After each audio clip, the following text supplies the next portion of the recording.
This production originally aired as a part of our virtual Shellebration event, accessible by paid ticket holders.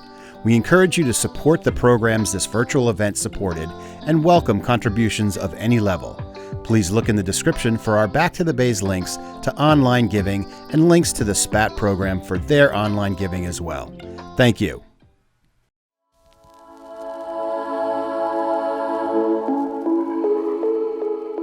Okay guys, welcome back to my house. We're in the bar area now.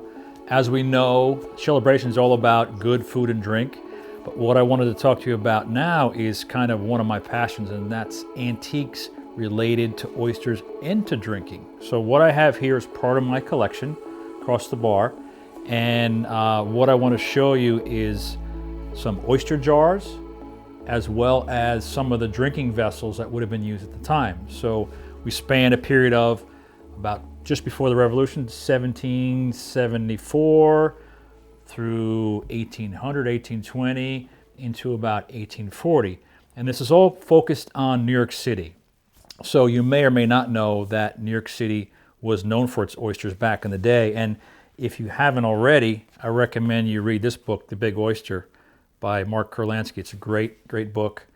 Got a lot of interesting facts. Takes you, a couple sittings to read through it, but it's wonderful. So look at that. But anyway, I want to kind of drill down into oysters in Manhattan, and beginning with these things over here. This is an oyster jar that would have been used in Manhattan in about 1774, just before the Revolution, and this was used to hold pickled oysters or fried oysters. They would also put pickled lobster in these as well. So you ask, well, why are they going to pickle it? Well, the problem was they didn't have refrigeration, so now we can put things in a refrigerator, or we could put them in a freezer theoretically, or whatever. Many options now. Back then, they could not do that, and it was not legal to harvest an oyster in and around Manhattan during May, June, July, and August. So if they wanted to eat oysters, which were very popular back in the day, during the summer, they had to have them preserved in some way. So the best way to do that was through pickling. So they would combine vinegar, some salt, heat them up in a big cauldron, and you had pickled oysters.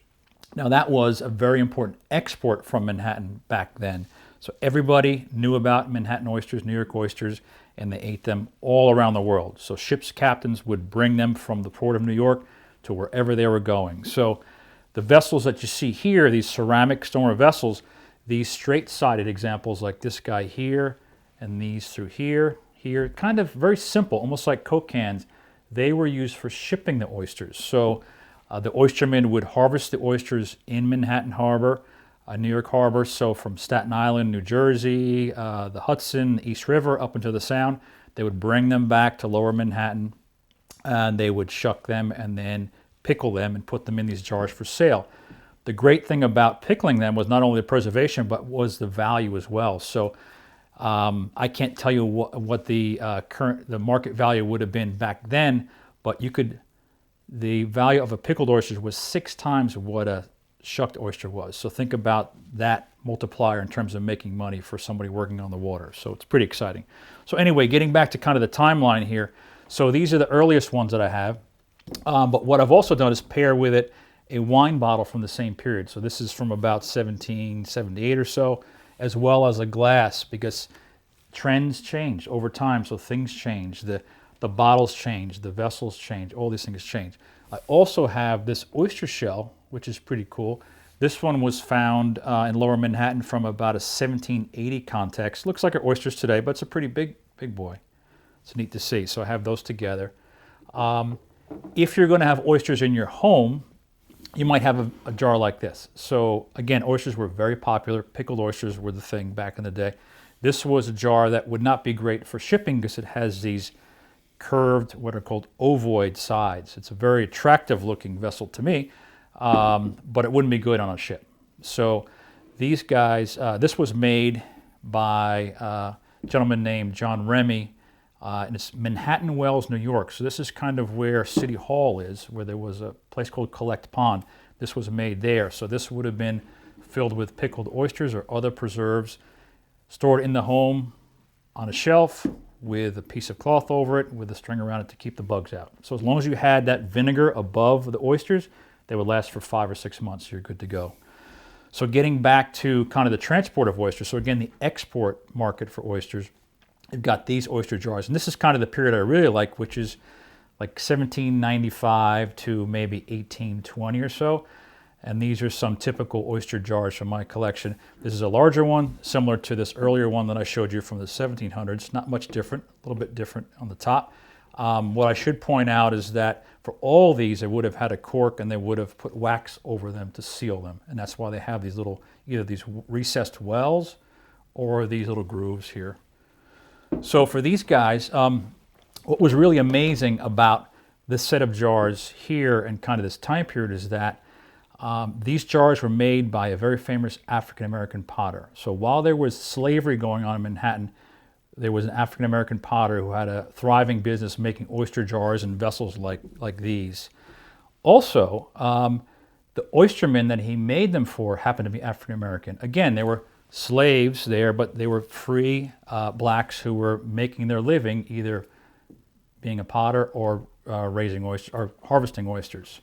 So this is one here, Daniel Johnson on Lumber Street, New York.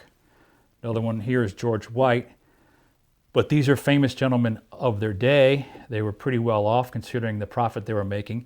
And these jars were shipped all around the world. So these are typically found in places like South America and the West Indies because they were shipped from Manhattan 3,000 miles down the Atlantic to these places where there were sugar plantations. Talking about the other things in this grouping, this is a typical bottle from about that period, about 1800. This is a gin bottle. I love gin. This is a gin bottle that was excavated in Lower Manhattan, so it kind of goes with this grouping.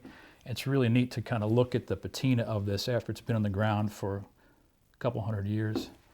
And then if you're going to eat these oysters, you would have to put them in some kind of vessel. So this is a porringer from the same period, about 1800. Here's a fork. This fork is a little bit later, but this is the utensil you would have used. So I like to think about who used these, who touched these. So there was a potter that had to go out and dig the clay, either in Manhattan or New Jersey, bring it back, fire it at 2,000 degrees to make these jars. You had an oysterman who was harvesting the oysters, bringing them back, preserving them, putting them into the jar. Then this jar would be put onto a vessel in a crate with 11 others, shipped 3,000 miles, eaten down there, and then discarded, and then it gets flown back up to me. So it's kind of an interesting story.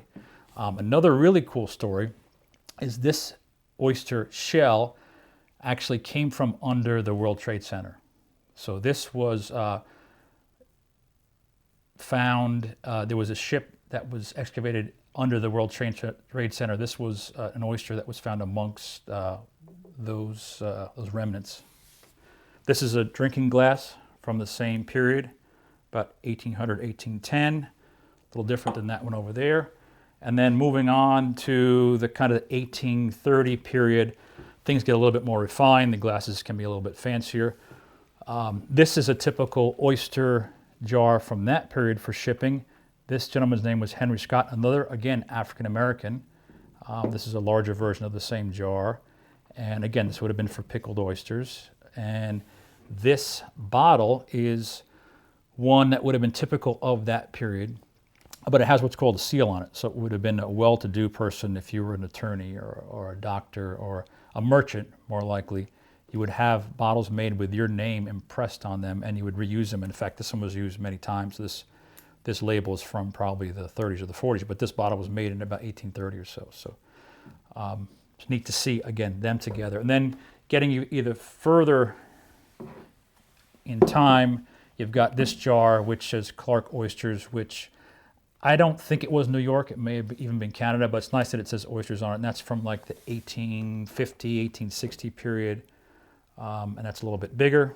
And then last but not least, this is a jar that was used for pickled oysters. And this one, it says Superior Pickled Oysters, put up for family use. That's a term they use, put up, so stored. This is from New York, and the label's kind of damaged, but it's cool to see this. And one of the neat things is that if you think about that they use these corks, and they use kind of the same opening. So this Same size cork here, so it's kind of cool to see that. So thanks for spending the time to look at my collection of artifacts relative to the oyster industry from New York. Obviously, it was a big thing back in the day, and it still is. And at Cornell, we're trying to keep it going as much as we can by getting people into growing oysters, into eating oysters, into buying local oysters. So thanks again, appreciate it.